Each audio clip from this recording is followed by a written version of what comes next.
नमस्कार। आज मैं फिर से आपके सामने आया हूँ एक और आसन को लेकर। उत्थित पद्मासन।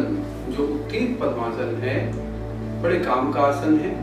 ये हाथों के बल को बढ़ाता है, हमारी जो चेस्ट मसल है उसको भी बहुत अच्छे से डेवलप करता है, सीना चौड़ा करता है, भूख को बढ़ाता है। जिनको भूख नहीं लगती है उनकी भूख को बढ़ाता है। बड़े काम का आसन है।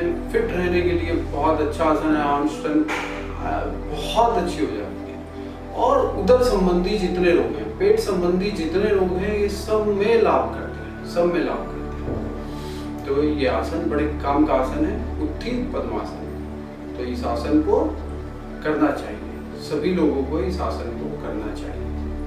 बड़े काम का आसन है। इसमें आगे चल के जब हम कभी महावेद की प्रैक्टिस करते हैं, त्रिबंध लगा के जब महावेद करते हैं तो उसमें भी इस आसन की उपयोगिता होती है। तो आज उसके बारे में भी मैं थोड़ा सा डिस्कशन करूंगा, बट उसके लिए अलग एक एपिसोड बनाऊंगा महावेद के बारे में। लास्ट में हम देखेंगे, आगे चल के देखेंगे कुछ टाइम के बाद, तो उसमें मैं डिटेल से समझाऊंगा। अभी तो उत्थित पद्मासन की हम बात कर रहे हैं। देखो कितने सारे लाभ बताए थे ना। आर्म स्ट्रेंथ, चेस्ट की शेप, चेस्ट की स्ट्रेंथ, पेट से संबंधित सारे रोग सब में लाभ करता है ये आसन। और भूख को बढ़ाता है। और जितने स्पोर्ट्समैन है, एक और चीज मैं इसमें ऐड कर दूं, जो स्पोर्ट्समैन है हमारे यहाँ, जैसे रेसलिंग या जिनको हाथ की पावर की जरूरत होती है, उन स्पोर्ट्स में भी ये बड़ा काम का आसन है। कबड्डी है, कुश्ती है, उन लोगों में भी। और जो नए बच्चे हैं, यंग बच्चे हैं, उन लोगों के लिए बड़ा काम का आसन है। हर एक के लिए यही काम का आसन है। अच्छा, तो इस आसन के लाभ मैंने आपको बताया। अब मैं इस आसन को करने का तरीका आपको बताता हूँ। पद्मासन करने का तरीका मैं पहले भी आपको बता चुका हूँ, बट शायद हो सकता है आपने मेरा पहले वीडियो ना देखा, तो मैं इसको शुरू से बताता हूँ। पहले आप बैठे, दोनों पैरों को सीधा करें, उसके बाद ऐसे आ जाएं, अपने लेफ्ट पैर को यहाँ रखें और राइट पैर को उठाकर ऐसे लेफ्ट वाली थाई पर आप रखें और घुटने को आने दें नीचे।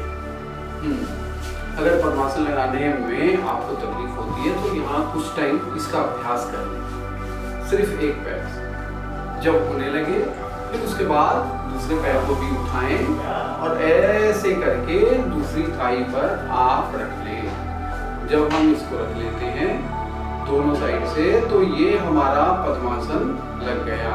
तो पद्मासन लगाने के बाद उत्थित पद्मासन और पद्मासन में क्या अंतर है? पद्मासन तो हम यहाँ लगाते हैं, पद्मासन हमारा हो गया। अब उत्थित पद्मासन के लिए, जैसा कि इसका शाब्दिक अर्थ है उत्थित मतलब उठाना। तो दोनों हाथों के बल पर पूरे शरीर को आप ऊपर उठा दीजिए, तो हमारा बनेगा उत्थित पद्मासन। अपनी क्षमता के अनुसार इसको करें। स्टार्टिंग में 2 सेकंड, 4 सेकंड, 5 सेकंड, 10 सेकंड, जितना भी हो पाए। 30 सेकंड से लेकर फिर इसको अपनी क्षमता अनुसार आप करें। 2 मिनट, 4 मिनट, 5 मिनट तक आप इसका अभ्यास कर सकते हैं। बहुत काम का आसन है, नित्य इसका अभ्यास करें। डेली करेंगे तो ज्यादा लाभ होगा। आप देखें, अपने हाथ की हथेलियों को नीचे रखें। अगर आपके आर्म्स अच्छे हैं, आर्म्स में स्ट्रेंथ अच्छी है, तो आप अपनी उंगलियों पे भी इसको कर सकते हैं। दोनों तरीके से इसको किया जा सकता है। हाथ की हथेली रखकर भी आराम से आप इसमें अपनी बॉडी को उठा लें। अब हम करते हैं इसको अपनी उंगलियों पर। तो ऐसे करके दोनों हाथों को रखें आप जंघा के साइड में और ऐसे रख लें हमें हाथ, ऐसे। फिर उंगलियों के बल पर आप उठा दें अपने पद्मासन को। क्षमता के हिसाब से करें, अपनी कैपेसिटी देखें, फिर इसको करें। धीरे धीरे इसका अभ्यास बढ़ाएं, एकदम से ज्यादा ना करें। जितना ऊंचा उठा सकते हैं उतना ऊंचा इसको उठाएं। तो ये है हमारा उत्थित पद्मासन। इसी आसन में हम महावेद को करते हैं। जब इस आसन की प्रैक्टिस हमें अच्छी हो जाती है और हम आसनों से आगे बढ़कर जब प्राणायाम की तरफ जाते हैं, उसमें जब हम बंद लगाना सीखते हैं, मूल बंद, जब हम रेक्टम मसल को ऊपर की तरफ खींचते हैं, जालंधर बंद, जब हम चिन को चेस्ट बोन पर, क्लेविकल बोन पे लगा लेते हैं और गले को रोक लेते हैं, वो हमारा जालंधर बंद हुआ। उड़ियान बंद, जब हम पेट को बिल्कुल पिचका लेते हैं। ये तीनों बंद की अलग अलग प्रैक्टिस की जाती है स्टार्टिंग में। फिर उसके बाद तीनों बंद को एक साथ लगाया जाता है। अब इसके भी दो तरीके हैं। सांस को भर के तीनों बंद लगा के महावेद किया जाता है, सांस को छोड़ के भी तीनों बंद लगा के महावेद को किया जाता है। तो उसमें महावेद में थोड़ा सा अंतर क्या है उत्थीत पद्मासन और महावेद में? महावेद में बॉडी को टैप करना होता है, फ्लोर, हाथ को उठाकर फ्लोर पे टैप करना होता है। तो ये महावेद भी इसी में होता है। तो इसका अभ्यास करने वाले को आगे महावेद में भी काफी मदद मिलती है, जो कि कुंडलिनी जागरण में बड़ा लाभकारी है। और ये योग को आगे योग की पराकाष्ठा तक पहुंचाने में हमें काफी मदद करता है। कुंडलिनी एक महाशक्ति है जिसको जगाने के बहुत सारे तरीके हैं। एक तरीका ये भी है कि इसको महावेद में तीनों बंद लगाकर महावेद किया जाता है। तो एक बार मैं वो भी आपको बता देता हूँ कि महावेद किया कैसे जाता है।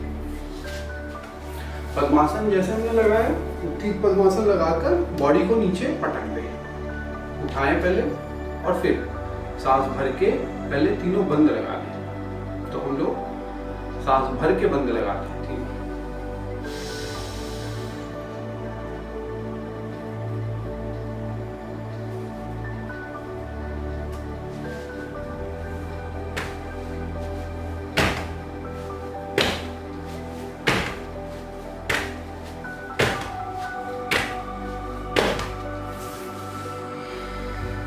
फिर सांस को छोड़ें। इसी को सांस निकाल के भी तीनों बंद लगा के किया जाता है। तो ये महावेद है। महावेद के बारे में आगे चल के मैं एक अलग से एपिसोड बनाऊंगा जिसमें इसमें हम डिटेल से बात करेंगे। तो अभी तो हमारा उत्थीत पद्मासन था आज का एपिसोड। तो एपिसोड मैं उम्मीद करता हूँ आप लोगों को अच्छा लगेगा देख के, आप इसका अभ्यास करेंगे और इससे लाभ उठाएंगे। तो बहुत काम का आसन है, सभी को इसका अभ्यास करना चाहिए।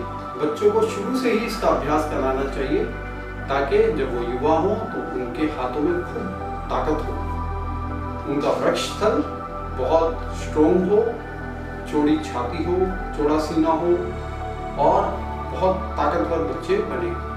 उसके लिए ये उत्थीत पद्मासन बड़ा लाभकारी है। उम्मीद करता हूँ आप लोगों को अच्छा लगा होगा। अगर अच्छा लगा हो तो प्लीज हमारे चैनल को सब्सक्राइब करें, लाइक करें और कमेंट्स में आप लिखें आपको और क्या देखना अच्छा लगेगा योग के अंदर, हम और कौन सा आसन ऐसा है जो आप सीखना चाहते हैं। अगर काफ़ी लोगों के कमेंट्स उस पर आते हैं तो हम उस आसन को पहले शूट कर लेंगे। तो आप प्लीज़ कमेंट में लिख के दिखाइए कौन सा आसन आप देखना पसंद करेंगे। तो मैं कोशिश करूँगा कि उसके ऊपर अपनी क्षमता के हिसाब से कुछ अच्छा आपको बना के दूं और आपको दिखाएं कि उसका करने का सही तरीका क्या है, सरल तरीका क्या है और जिससे कि सब लोग करके लाभ उठा सकें। धन्यवाद।